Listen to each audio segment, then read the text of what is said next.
and you've done some really cool stuff. You've started putting pretty nice insights in captions over videos that are pretty enjoyable to read. They're a nightmare to go back and try and actually write down because they're moving pretty quickly. Yeah. So I want to go through some of the best stuff I've learned from you over the last few months. Sure. The first one is exactly what you were just talking about.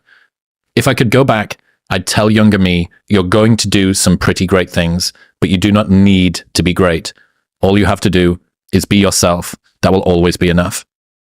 What's that mean to you? You know, I've had a lot of different thoughts that have come into my mind now having a child. When Courtney was pregnant, thinking about raising a child, myself when I was a child and all these things. And I think I always felt like I wanted to be good at everything I did and be great at what I did. And I never expected to be as good as I was. So it would just be such an interesting relief to be able to give myself to be like, you are going to be great. You're going to have all these things that you want, but you're also going to realize that they're not as important as you think they are. You know, like you're going to come to the realization where the relationships and your values and everything that you enjoy and the experiences, everything aren't going to come down to those spectacular moments on stage at the Olympia. They're going to be much more simpler than that. They're just going to be those moments where you're being yourself, and the people who love you for that is going to be everything. You do not need to be great. That compulsion, that necessity, that sort of being pulled forward, the lack, I am not enough as I am. And if I achieve these great things, and if everyone thinks I'm cool or says that I'm successful, then I am worthy of acceptance and validation and praise and adoration. Is that the subtext below that quote? Like, yeah, essentially, yeah.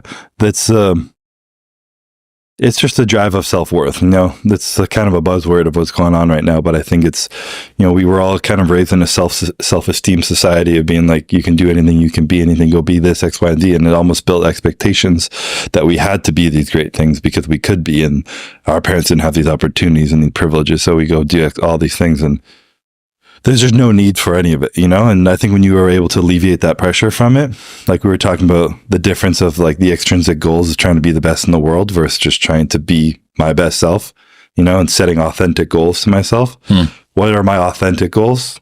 Winning the Olympia sometimes is a little more inauthentic than me truly trying to just push myself to be my best.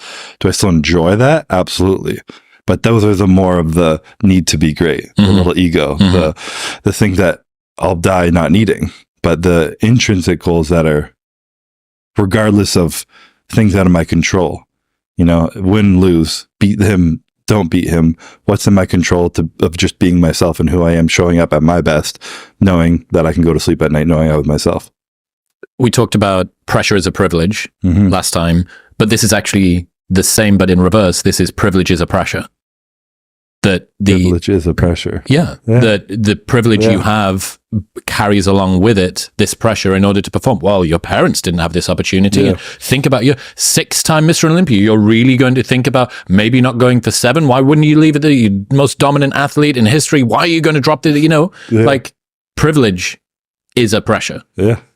And it's one of the odd byproducts of anybody that's doing really, really great things, that a lot of people are driven by this unconscious assumption that they're not enough unless they do great things. And it'll cause you to go and do great things, but to what end? What's the outcome? What's the texture of your mind like when you go to sleep on a nighttime? Do you really want that? Do you feel great doing great things? Do you feel like shit doing great things? What's it worth? What's the price? Do you think you're like an odd person to become a world champion? I think so. I don't know if everyone. I think so. You think so too? Yeah, I think you're a fucking weird guy to be a world champion. I totally agree. I think most people would be like, "There's no fucking way this guy's going to be a world champion." If they were literally this little bitch, you know. But I don't know. I think, in my opinion, what I've learned very deeply over the years is that confidence is just truth. You know, it's just being honest. And there's people who put on this false bravado of arrogance of being like, you know, they were 5th place at the Olympia last year.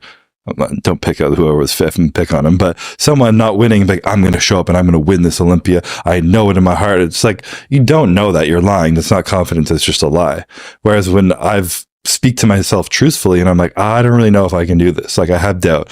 I have fear. I just wanted X, Y, and Z. And I'm like being honest. To me, that exemplifies real, true confidence. And, you're being realistic with yourself. You know, if you tell yourself you're going to do something you don't think you really can do, you're creating this gap between your beliefs and your reality, and it just creates more stress in yourself and an inability to perform, in my opinion.